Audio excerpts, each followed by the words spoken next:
Sunita Williams અને તેમના સાથી અવકાશયાત્રી બુચ વિલ્મોર જૂન 2024થી અવકાશમાં અટવાયેલા છે, પરંતુ હવે તેઓ ટૂંક સમયમાં પૃથ્વી પર પરત ફરશે.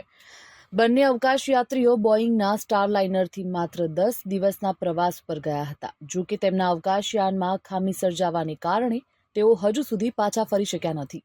અધિકારીઓનું કહેવું છે કે સુનિતા વિલિયમ્સ અને વિલ્મોર 16 માર્ચ સુધીમાં પૃથ્વી ઉપર પરત ફરશે. જો કે સુનિતા વિલિયમ્સનું કહેવું છે કે આટલા દિવસો અવકાશમાં વિતાવ્યા પછી પૃથ્વી પર એડજસ્ટ થવું મારા માટે સરળ કામ નથી.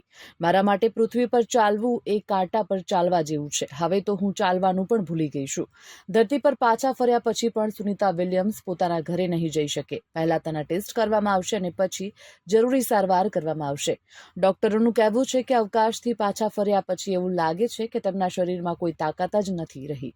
આવી સ્થિતિમાં ગ્રેવિટીમાં ફરીથી તાકાત મેળવવામાં 1.5 મહિનાનો સમય લાગી શકે છે. ફરીથી તમામ ટેસ્ટ કર્યા પછી જ તેમને ઘરે જવાની મંજૂરી આપવામાં આવી શકે છે.